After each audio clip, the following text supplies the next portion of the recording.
Good afternoon, everybody. Thank you for joining us for today's Small Business Bootcamp Lunch and Learn. We've got a great presentation on deck for you, and we're excited to have you with us this Friday afternoon. I hope your Friday's going well and you've had a great week so far.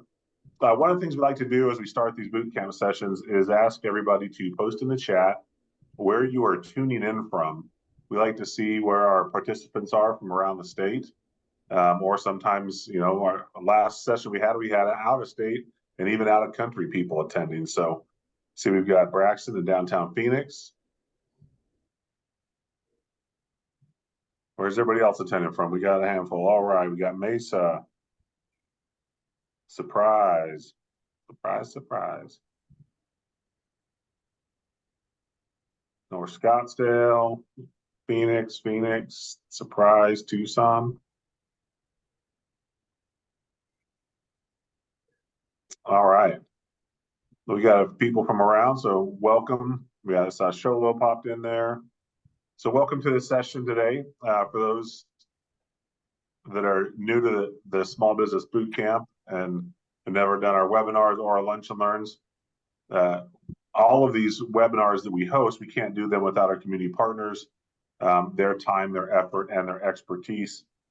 Just like today's session, we have experts on the topic we are sharing, so we're grateful to have them with us to do that. The Small Business Bootcamp is designed to help small businesses prepare, plan, and grow, and it is not only a webinar series, and the webinars we do every Tuesday morning from 9 to 10 a.m. And again, that's every Wednesday or every Tuesday. We've been doing them for almost 4 years now and continue with great success. But we also do hands-on workshops, virtual workshops, lunch and learns, etc. So today is one of those lunch and learn workshops that are part of this program, and we're glad to have you with us for this. One of the great things about the virtual sessions, both the webinars and the workshops, is we record them, and today's session is being recorded, so we can post it in our content library. In our content library, we have all of our bootcamp recordings. You can access those at any time you want.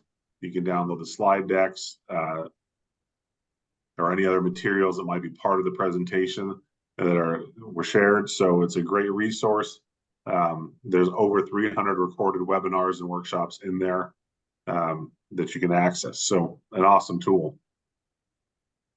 So with that, just want to share a couple of the upcoming sessions we've got over the next 3 weeks. These are our Tuesday morning sessions. So you can go on the bootcamp in the page and register for those. And we'll post that information in the chat. Then with that, we're going to jump into today's session. So we've got some great speakers here today. We have Maria Gates, Joe Mason, and Manny Lucero. They are going to be sharing with you some great information on hiring employees for your business. And this session was also brought to us in coordination with the Arizona Small Business Association. So we want to thank them for helping set this up as well. So with that, Manny, I'm going to stop sharing. I'm going to turn the time over to you. And throughout this presentation, you may have questions. So please put your questions in the Q&A box that you'll find at the bottom of your screen. And that way we can keep track of them better. And we can use the chat for other interactions. So Manny, it is all yours. Perfect. Thank you. I'll go ahead and start sharing my screen here. It looks good. All righty, perfect. I'm adjusting my screen here. All set. Wonderful. Well, thank you all so much for having us today, for joining us for this session. I'm excited to be here with everyone. I would love to, again, give a shout out again to ASBA, Awake Window and Door, and of course, Arizona Commerce Authority for hosting these sessions. Today's topic is Fair Chance, Hiring and Employing Justice-Impacted Individuals. We're going to go through a variety of topics today, and we're going to hear firsthand experience from an employer actually hiring these individuals very successfully, which again is Maria and Joe. So let's go ahead and continue here. I will pass it over to Maria for an introduction.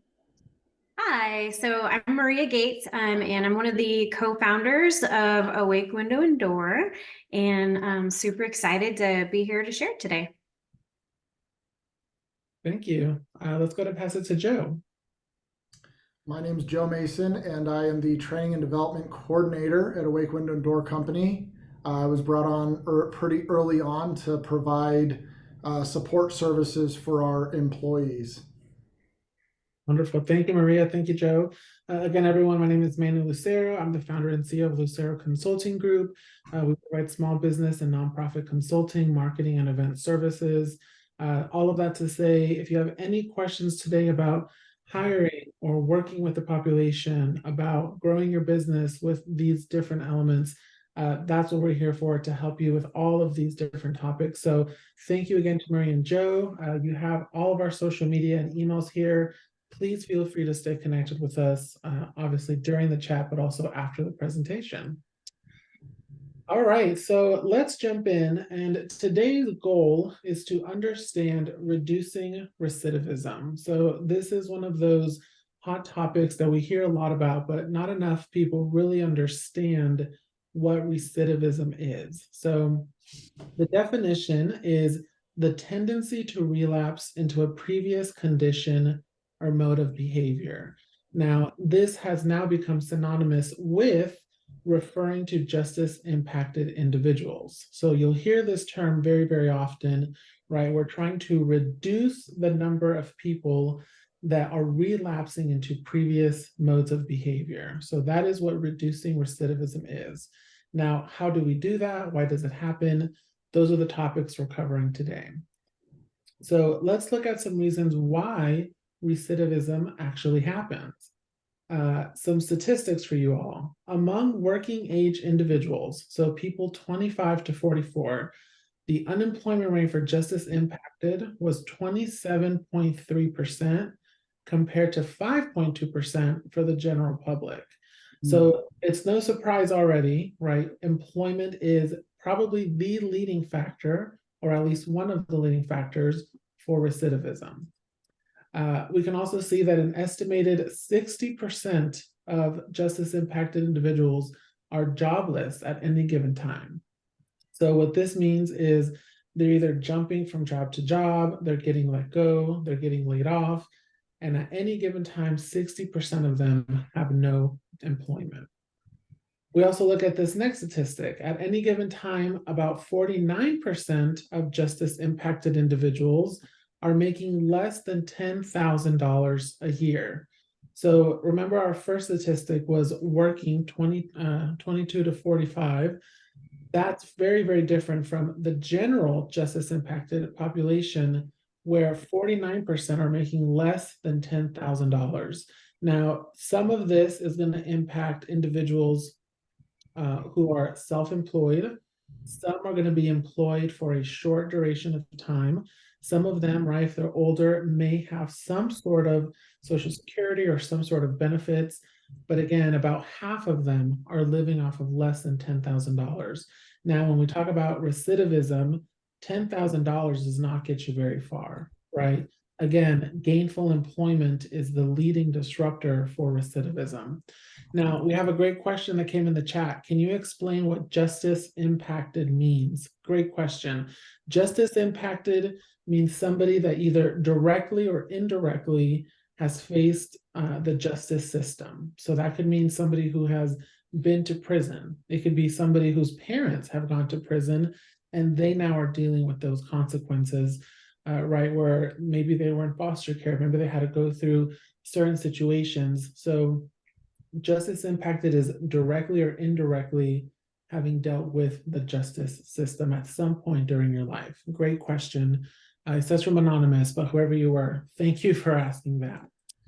All right, so let's go ahead and continue here. Another startling statistic, about 700,000 individuals are released from state and federal prisons each year, that is nationally. Of those released, about 2/3 will reoffend within 3 years, right? Again, we're talking about going back to modes of behavior. The reason, as we've been discussing, is the lack of employment forces many individuals to reoffend, right? 71% of justice involved say that their record or their background affects their ability to obtain a job. So all of these are basically telling us, right? We see it time and time again, that recidivism happens when there is no employment or there are heavy barriers to employment. And then I'm going to end with this statistic here. The US justice system controls over 5.7 million people. So remember, 700,000 come out of the system every year nationally, but overall, 5.7 million are part of the system currently. Now, this includes people on probation, in jail or prison, and then on parole. About half of them are on probation. So think about that. There are millions of people struggling to find employment. This is where we see these issues arise. Specific to Arizona, it's about 126,500 that are under supervision currently. So what is our role in fixing, right, creating a solution for this? And today we'll talk about hiring justice-involved individuals. So before I continue, I'll open the floor to Maria. If you don't mind, Maria, telling us a little bit about, as an employer, how did your journey start with hiring justice-involved individuals? Yeah, so a little bit two-part. My husband actually had been the CEO of a really successful window company in Phoenix for about 13 years. And as he was exiting, he and I, spent a lot of time talking about what we wanted to do in the next phase of not only our lives, but careers. And that's kind of the second part, is just that personal, values that we live by and things that are close to our heart. And it had really been just part of our desire throughout our marriage to start something together as a business that could have a social impact. And that was just a goal we had. And along the way, as we kind of, researched and learned more about some social issues that were really pretty greatly impacting not only our state, but our country, really got drawn into this issue of mass incarceration, read a whole lot of books about it. A podcast that I really recommend is called Justice in America. If you want to learn more about those issues, just kind of, as people come out of prison, what they're facing, and then also the circumstances that that led to them being justice involved in the first place, I think personally is really helpful to kind of understand. Just so as an employer, you're approaching it from a compassionate and empathetic perspective. So as we kind of talked about that next phase, we came to the conclusion, hey, this is something that we could have a tangible impact on. Taking aside and setting aside the huge, messy politics of it, what's right in front of each of us every day, all day, are humans, right? And people that are being actively affected by this issue. And as an employer, not subject to well, I won't get too far into that, but as a small business owner, you have the ability to decide, who do we want to employ, how much do we want to pay them, and we really felt like that was somewhere that we could personally have a real impact on people's lives.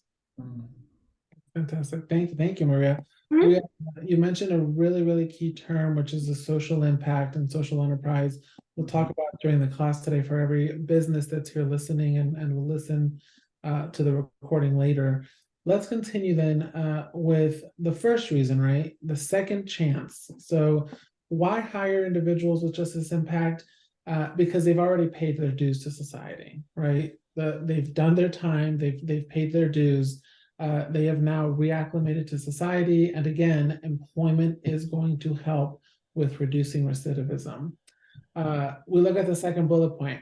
We provide them with employment, which allows them to become self-sufficient. And I think for me, that's one of the biggest social impacts that we can have. Because employment is harder for them, right? They have additional barriers to employment. We actually see that employees with a justice impact tend to be more productive and focus more on their work, right? They're more productive for your company. I want to pass it to Joe to get his perspective on this because he oversees a lot of the individuals that we're actually speaking of. Sure. Yeah, one of the things that has sort of become a term that we've been using around the shop when we're bringing somebody in for the hiring process, or you could just recognize this certain quality of being hungry for the opportunity, hungry for the work. And so we've really recognized that a lot of our employees, this is not just a job to them. This is something much bigger. This is a chance. This is a chance to take care of their family. This is a chance to build up their future. And when you see on one side somebody who is working and they're coming to work in order to get a paycheck, and then on the other side somebody who is working because they want to build their life, there's a very different outcome and an output that comes from the employees. I love that. Thank you, Joe. It's a perfect time to our third bullet point. Not only are they more productive, but we also have seen that they're more committed, just like Joe was saying. They come in usually either early, they're on time, they're basically loyal to the company. They appreciate the opportunity, so they are putting in that extra effort for their job. Let's go ahead and continue here now. As a business owner, the social impact is fantastic, but there are other benefits that come with it. The first being a tax credit, which is known as the Work Opportunity Tax Credit. Employers are eligible for $2,400 up to $9,600 through the Work Opportunity Tax Credit per employee. There is some forms that are necessary to be completed. It has to be done within a certain period of hiring and onboarding an employee. So there are some processes to this. However, it is obviously worth it for you as a business. So not only are you bringing on employees, not only are they more productive for you, not only have they paid their dues already, but you get an additional tax credit. Joe and Maria, either of you, do you have any experience with tax credit? Have you done this before? Yeah. Maria do it. Yeah, and we actually didn't take advantage of it soon enough. So it can be a little chaotic when you're starting a business and trying to get all your systems in place. So this is a huge benefit. It's a really great opportunity. If you're starting this process of hiring justice impacted individuals, I highly recommend looking this up and researching it ahead of time, and kind of getting your ducks in a row. There is some paperwork that goes along with it, and there's a timeline. So from hire to turning in paperwork, there is a timeline on it, and so it's really, really great opportunity. Just something that you want to be prepared for as you kind of hire and get involved in that process. Yeah, thank you, Maria. We have another question in the chat, which is, what is a tax credit? Which is a great question. So, Maria, I don't know if you want to answer that, or I'm happy to also. Yeah, so basically this will go against your business taxes, like your actual company liability, but you're going to turn around in the next year. So you'll do the work. So in 2023, we had a number of individuals that came through. We applied for WOTC tax credits, and then the ones that were granted, they met all the criteria. Come January, when you go to file your business taxes, you'll get an actual credit back from against what you owe, to the government. So if you are due back taxes, then you'll get that money back. And if you owe, that would just come straight off of, what you owe. It's a dollar for dollar. Yep, perfect. Thank you. I hope that answered everyone's questions. It was very well explained. So basically, it reduces the taxes you owe or gives you additional return if you don't owe taxes. So again, as a business owner, paying less in taxes is always a benefit. And you get an employee out of it as well. So it's kind of a win-win for you. Yeah. All righty, let's go ahead and continue here.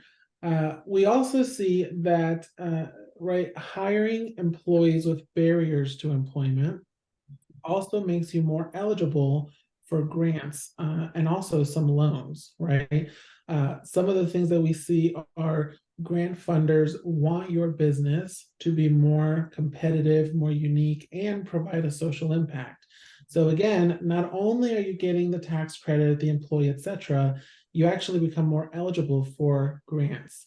The other thing that you can do as a small business is become a certified business. You can be certified as minority-owned, women-owned, LGBT-owned, veteran-owned. There's about 13 different certifications that you can do. And part of those certifications are hiring individuals with barriers to employment. Again, doing these things now makes you more eligible, not only for grants, but also for some contracts from the government, from businesses, etc. Another term that we heard earlier from Maria was the social impact. This is also known as the social enterprise concept. Social enterprises are businesses, for-profit businesses, right? So all of us here are a for-profit business that has a social impact tied to the mission. Now, social impact can mean a lot of things. It can mean donating some of your product, right? If I'm a restaurant and I donate some food to a homeless shelter, that's a social impact. If I'm Awake Window and Door and I'm hiring individuals with barriers to employment, like the justice impacted community, that's a social impact. Why do we operate as social enterprises?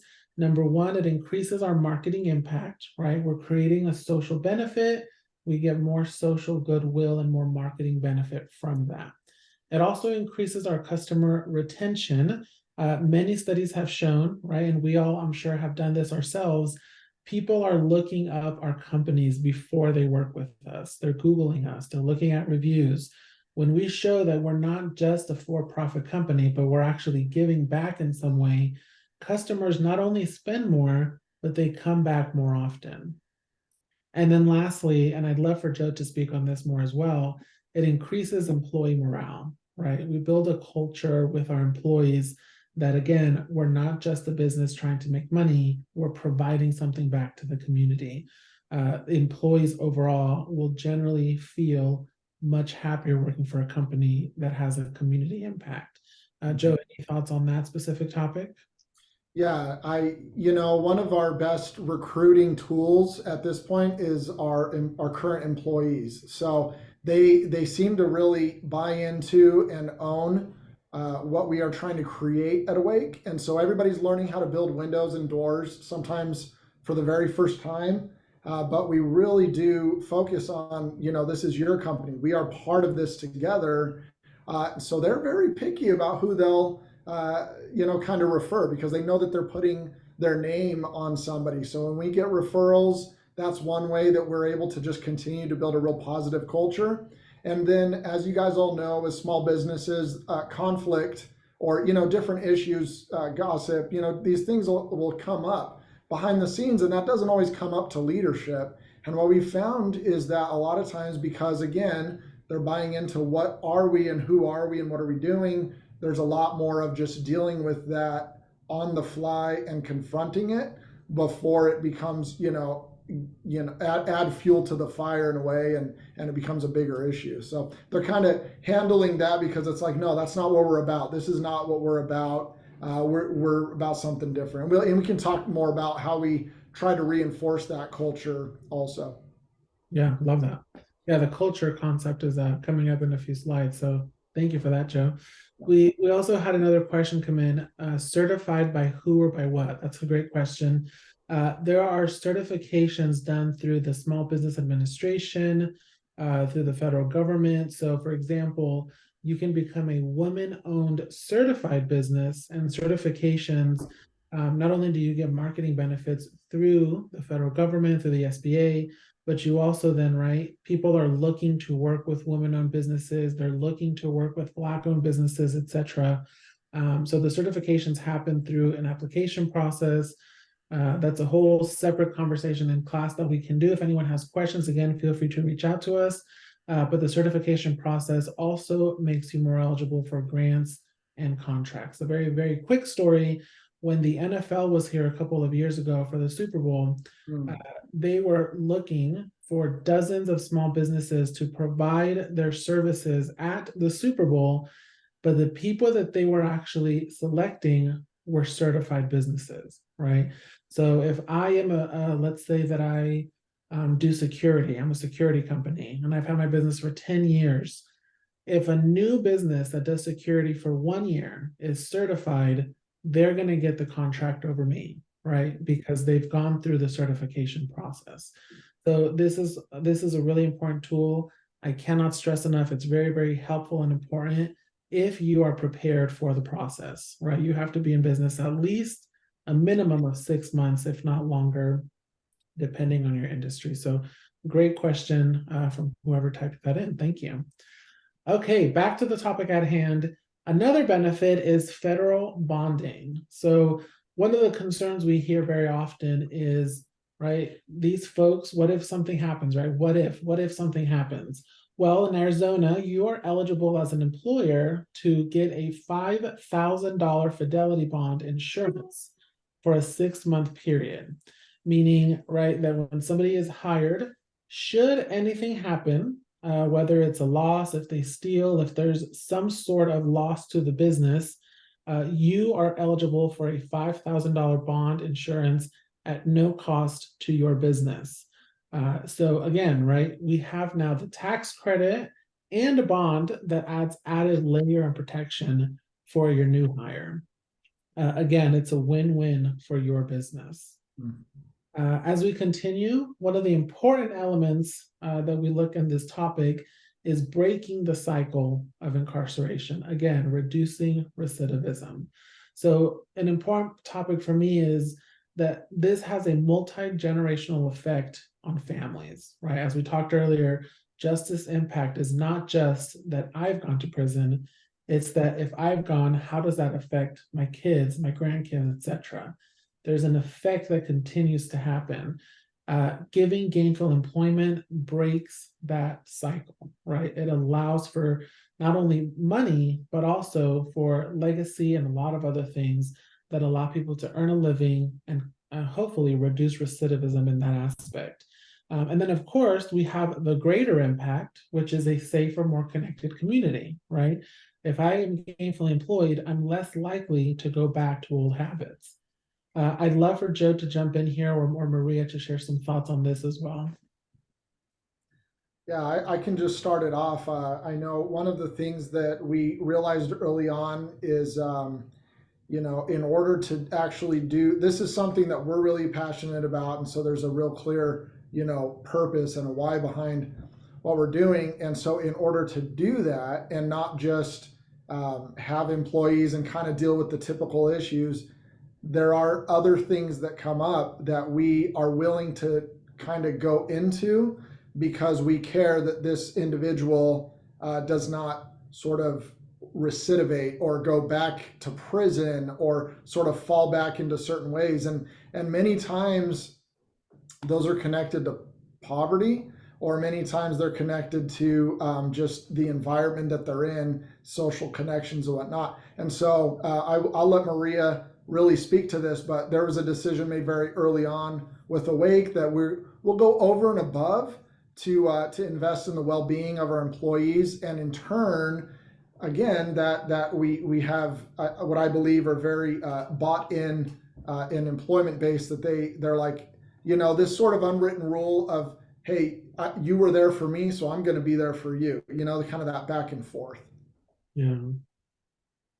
Yeah, so a little bit of this kind of bleeds into culture, which I feel like kind of everything bleeds into the culture of your company. And so again, from the beginning, we decided, hey, we want this to be successful, and we want this to be, not just part of our business, but why Awake exists. And that may or may not be, your goal as a business owner, but that just for us is something that we felt really passionately about, is, hey, we can be a successful business and we can have a social impact. Those two things can absolutely go hand in hand, and I think should go hand in hand. And so what we decided is, hey, we're going to spend a little bit extra time and money ensuring people's success. You can give someone a job, but when you really are able to lean in, and sometimes you don't have to reinvent the wheel, and you don't have to have these programs in your business. You just have to be connected to partners that do have the solutions. And so Joe's done a really great job of just connecting us with some partners. St. Joseph the Worker has been just fantastic for us from the beginning, of providing bus passes, because if someone's late to work or not showing up to work, typically there's a reason. And a lot of employers just don't really care what the reason is. It's like, well, hey, either show up or don't, and either way is fine, but here's the door. And being willing to kind of say, okay, yeah, maybe this person isn't ready for a full-time job and just not doing, a good job, or maybe they've never really held a 40-hour-a-week job where they had to be somewhere at 6 a.m. Or maybe they're riding their bike and it's a little bit too far, or maybe the bus schedule doesn't line up with our start schedule. And even things all the way down to pay. We started out because it's cheaper as a small business to pay every other week, but that's really hard for people who are living paycheck to paycheck. And so being willing to pay the extra fees, to pay weekly, so that when someone starts, they're not waiting 3 weeks for a paycheck, because a lot of these guys, like, they need money for gas just to get to work every day. And so really digging in and understanding, especially if you're dealing with any type of minimum wage up to, I'd say, $20 an hour, then you're definitely dealing with paycheck to paycheck. And so understanding that and being willing to provide resources, again, you don't have to do it all. We know who in the community provides bus passes. We know who in the community provides work clothes for free. And knowing those partners and just being able to refer, it can go just a really, really long way. And another thing that we've done is we've created some of these resources internally. So, for example, we noticed that a lot of times it was more of like a financial coaching or a budgeting, and so we offer those things. We offer help with transportation, again with community resources, but actually saying, hey, we'll give you time. And now this is just what we do, but we'll give you time on the clock where you could come in and meet with Joe or one of our other peer mentors, where you actually talk about what does it mean to build up your credit, or how do you save up for a vehicle, and how do you just do all of this. We will allow them to do that, and some of those are on the clock, some of them are off the clock. But that's another thing. If you have to get home, you have to leave, and then you got to get home right away because you have to take care of your kids. A lot of times you don't have time. You can't do this after work because you have something else that you got to go to, and so we'll do some of that while they're here, within reason. Love that. Thank you. What amazing, takeaways, and a tangible thing you can do now is paying weekly. I mean, I think what a great topic. I think people don't think about that enough. Mm-hmm. Some of us, right, bi-weekly, a monthly salary is fine. Mm-hmm. The case for everybody. So I think that's, I mean, what a fantastic takeaway for everybody. It's not just that you're paying them. Does the pay cycle make sense for them, right? Yeah. A lot of times it doesn't. Mm-hmm. We have another great question from Marty. Thank you for your question, Marty, and I'll direct this over to Joe and Maria. With all of the employment agencies that exist and all of the ways to recruit, ZipRecruiter, Indeed, etc., how do you find these applicants? How are they finding you? How do you find them? And then with so many companies, there's actually a bias against these individuals that put it into their employment requirements. So, Marty, you're actually perfectly leading us up to our next slide. But before we get there, let's see how Maria and Joe even find these applicants to begin with.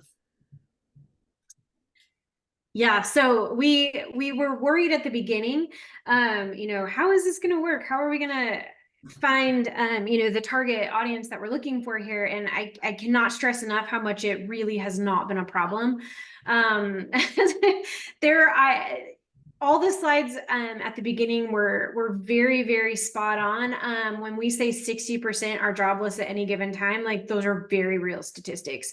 And so when you are an employer who is willing to hire justice impacted individuals, that word honestly gets around. I highly recommend, Joe, Tamara's office is Arizona at Work. Arizona at Work. So hooking up with Arizona at Work has been huge. They are a great resource. Tamara is just our liaison over there. She came out to Awake. She really was vested in, okay, what does this look like? You know, and I really only want to give you good referrals. But she is fantastic at sending people our way who are looking for jobs that might have a background. And so she says, "Oh, I know the perfect company for you," and other things. We have never once used Indeed or ZipRecruiter. I probably should have led with this, but our company right now, we have 75 employees. So we're a small business, but we are a manufacturer.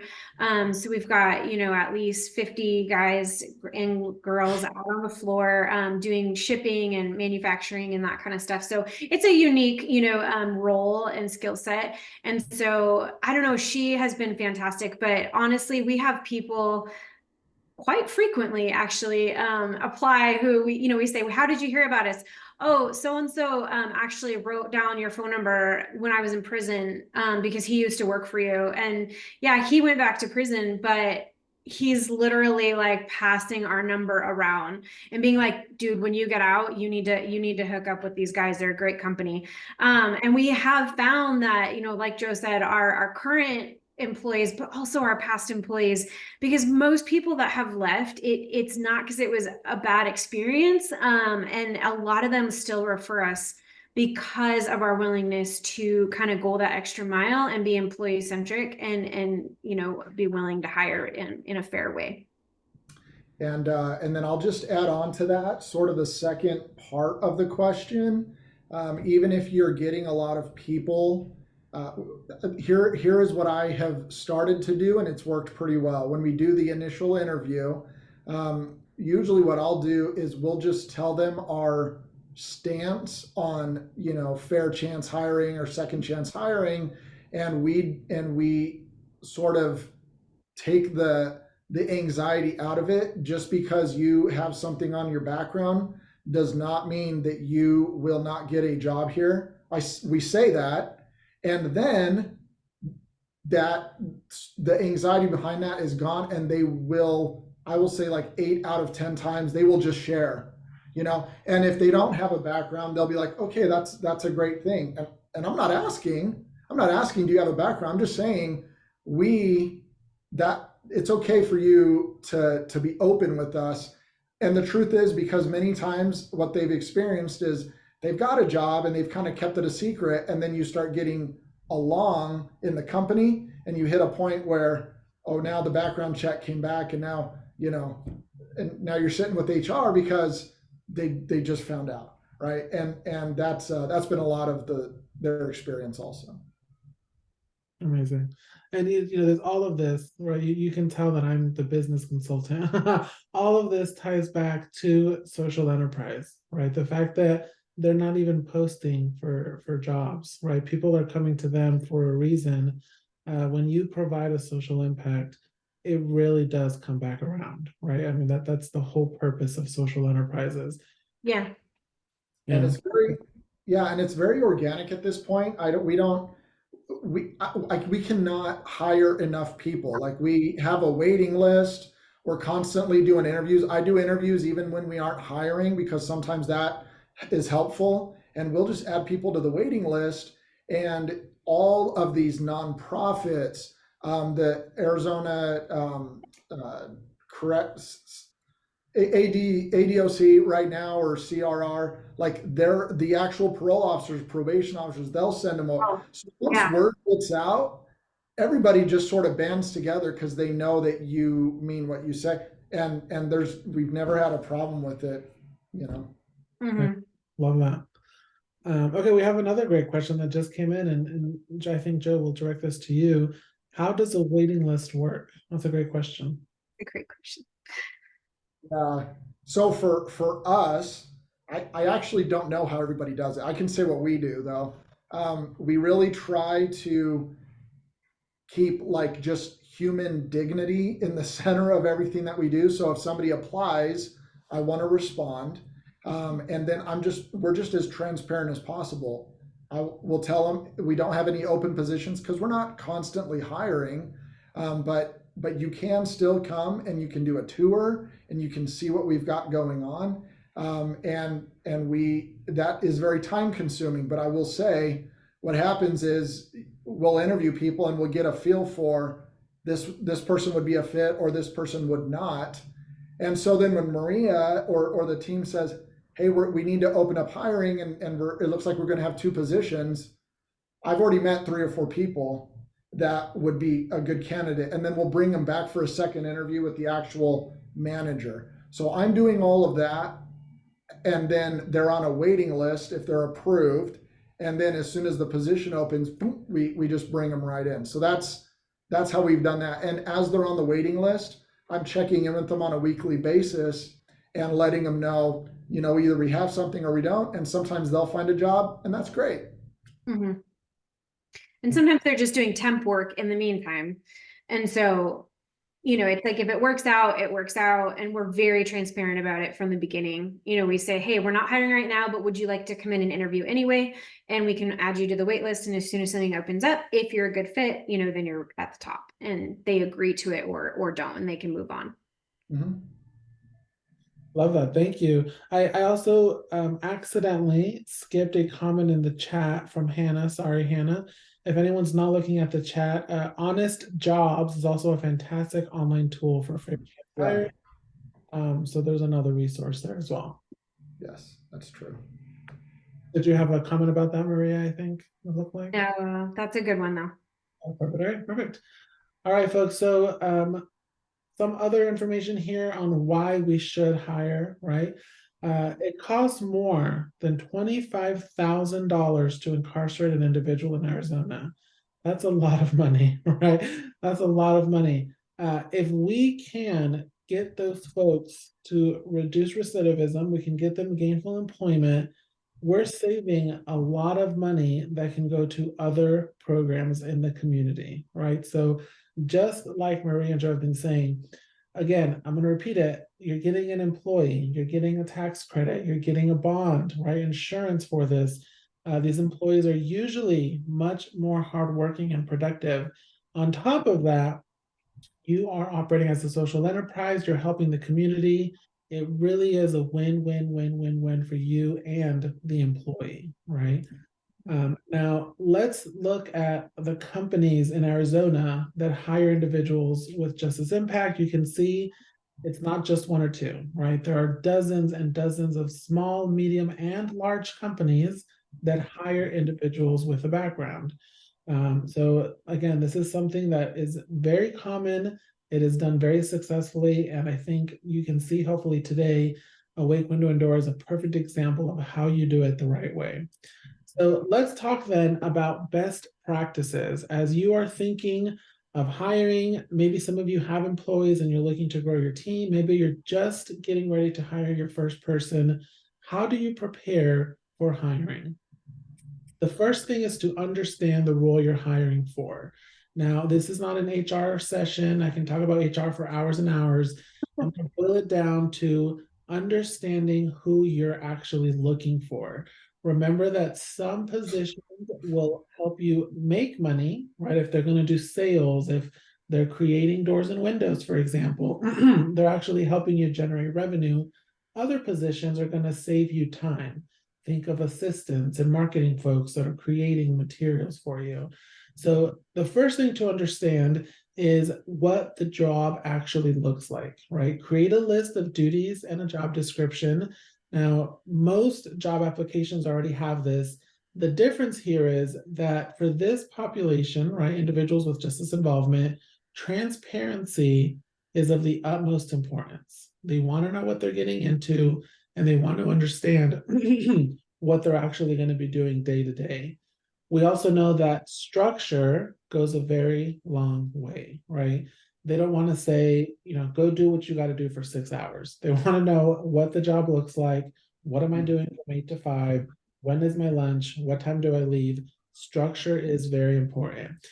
Because Joe and Maria obviously do so much hiring here, on this first bullet point, how do you guys hire? So, somebody has been referred to you, they come in for an interview. What does that look like?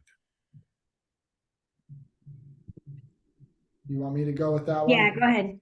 Okay.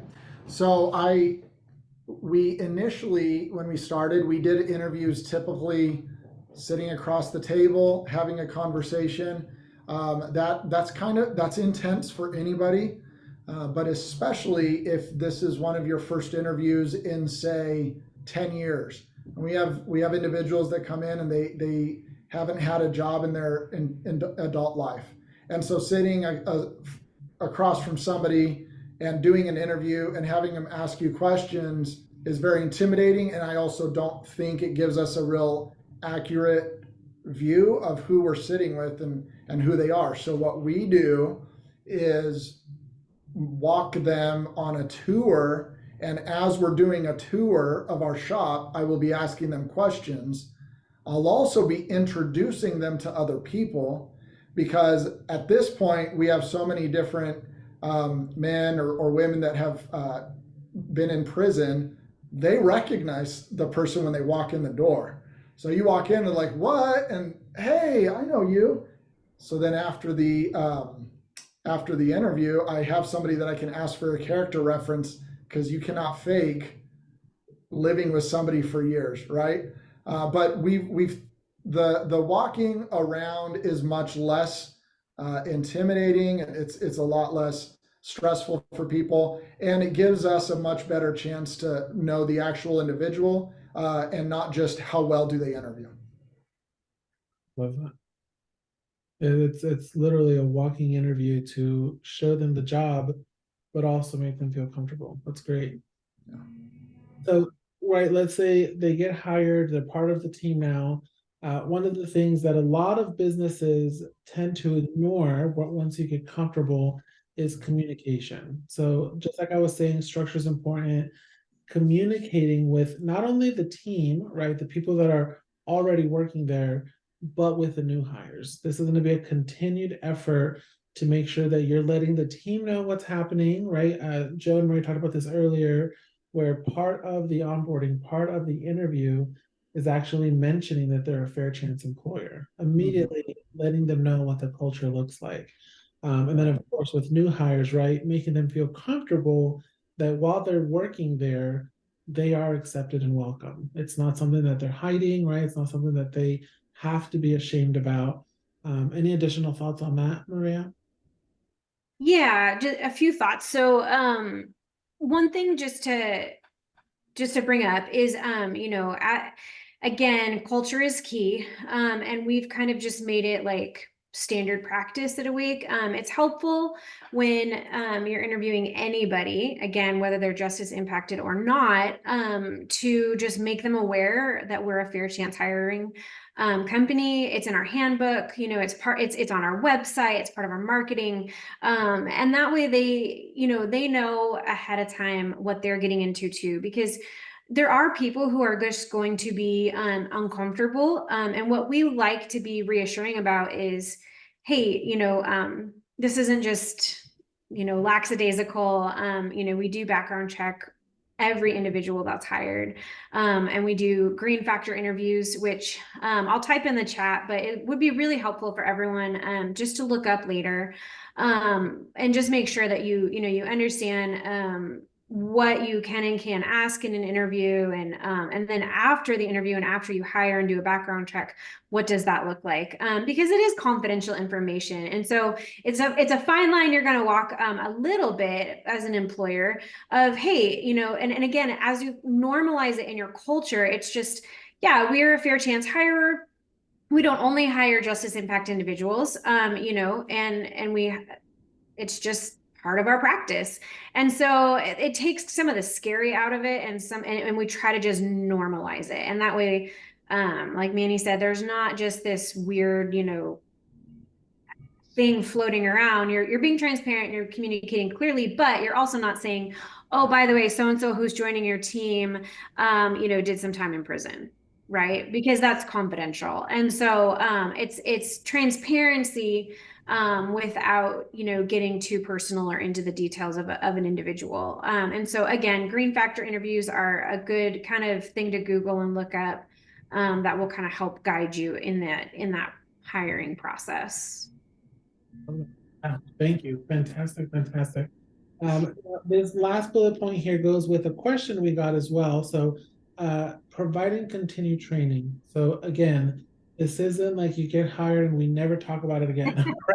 We're going to continue these conversations. So the question we have is, as part of your program, do you require all of your employees to go through workshops to address their personal biases, which could have a negative impact? So what I'm assuming that means, right, is if I'm an employee already working there, let's say that I have no justice involvement, I have never dealt with that, and I find out one way or another a new hire does have that background.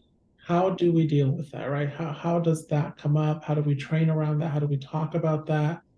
Have you guys dealt with things like that before? What does it look like after somebody is hired and onboarded? So we haven't dealt with that only because, again, in the interview, even if I'm interviewing someone, and let's just say maybe I know them from a previous workplace, and I happen to know they're not justice involved, it doesn't matter because we're also asking the question, Awake is a fair chance hirer. Are you okay with that? It's actually a question on our application. Now that I think about it, we have kind of three, long answer or short answer questions. And one of them is, how do you feel about fair chance employment? So, and so we're gauging on all aspects. Are you comfortable with this? Actually, to avoid that, because we don't want anyone to be in that position where they're like, "Whoa, what is happening here at this company?" That's sort of like my worst nightmare. What you just described. So we try to just be transparent from the beginning with it, like, hey, this is who we are. We're okay with it. And then let's just say in particular, you had a situation where, someone found out, and if I don't want to get too in the weeds with it, but let's just say someone found out somehow, like you said, it's not supposed to happen, but maybe it happens. Wow, this person, 20 years ago, had this, I know you're a fair chance employer, but I didn't know that this person, maybe was involved in a murder or something crazy, right? They're like, oh, I thought you meant like, they had a speeding ticket, or whatever. So again, green factors are helpful with this, because we're saying, hey, as an employer, we're not ignoring backgrounds. Okay. We're not just like burying our head in the sand and pushing it to the side. We're actually taking the time, after a background check, to talk with individuals and say, okay, what were the circumstances around what happened? How long has it been since that happened? Sometimes you'll have people that did something 30 years ago and they still can't get hired. And you meet with these people, they are like completely, like 100% a whole different person. But their background check says this, okay, and they still can't get a job. I've seen just like some really crazy things. So helping your staff understand, hey, we are taking responsibility for creating a safe work environment, right? And we take that very, very seriously. So it's not that we're ignoring it. We are going case by case, individual by individual, and making sure that we're comfortable, with who they are and that they're ready to work and that we're providing a safe environment. One of the other things that we do is we have a lot of remote employees, and this is more like our sales team, right? And they're all over the country. And for the most part, they don't have the same, justice impact background. However, we do bring in employees that are comfortable with doing this, and we will allow them to tell a bit of their story.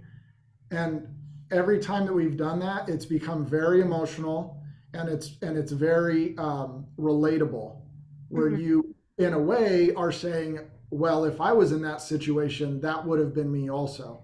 So the more in figuring out how to do that, that's still something that we're learning how to do. But the movies, the resources, the books, it's all out there, because on one side it's a bias based on facts that I don't really know, or I'm not real. I haven't lived this. On the other side, if I've lived it or I've interacted with somebody who has lived it, I understand it better. Yeah, what a great point. Yeah, absolutely. Love that. Well, we're coming up on time here, so I do want to leave a few minutes here for Q&A. So I'll go ahead and very quickly discuss the GO program. So this is the Growing Opportunities Program through the Arizona Small Business Association. We are so fortunate to work with the GO program, which has hundreds and dozens of opportunities and participants that do have just this impact, that are either looking for employment or starting their own small businesses and can contract with your small business, right? Maybe you need a landscaper, maybe you need someone to help with marketing or photography. There are dozens of businesses that have started just this year alone and late last year. So if you're looking for actual potential applicants, or you're looking for small businesses to contract with, the Growing Opportunities Program does have quite a bit of resources to provide to you. If you have any questions about this or would like to learn more, feel free to reach out to either Emma or Hannah. I'm sure that they will put their emails in the chat. But again, this is a great resource, not only for you to learn more about this topic, but also to get some potential resources and applicants for your small business. So with that, I will leave a couple of minutes for Q&A if we have any additional questions. Thank you to Maria and Joe for just incredible insight on this topic that is very, very important in our community. Thank you. And thank you all for having us. Of course. Excellent. Thank you for being here. We appreciate Manny and Maria and Joe and their comments on this presentation. Again, great time to ask a few more questions. We've got a few more minutes. So if you have those, post them in the chat or in the Q&A. We can go with either. But as I mentioned, there's a program that's part of that GO program that we are working with the Arizona Small Business Association on a small business incubator for just involved in growing that program. So look for some more news on that coming out in the near future as we get that developed and launched. All right, it looks like we don't have any other additional questions. So Manny, Maria, or Joe, any last comments you want to share before we wrap up? I have one, if it's okay. I think there's a lot of conversation in our communities. Well, we talk about fair chance hiring or second chance hiring. There's a whole nother layer that we've realized once you get into a year or 2 years, it's the management or the communication piece of it. Now you aren't a new employee, you're not hired, but all of these things apply also for somebody who's been there like a year or 2 years. They're still probably dealing with a lot of different things, and the consistent communication just always is the best go-to. Excellent. Thank you, Joe. All right, with that, we will go ahead and wrap up and give everybody about 2 minutes back in their day. But we appreciate, again, everybody being here with us. We appreciate Awake Windows and Doors and Lucero Consulting Group and ASBA for putting this presentation together, and we're glad we could host it here on our Small Business Bootcamp Lunch to Learn workshop. We hope everybody has a great day and a great weekend, and we hope to see you as well on our Tuesday morning webinars. Until then, have a great day. Thanks. Thank you.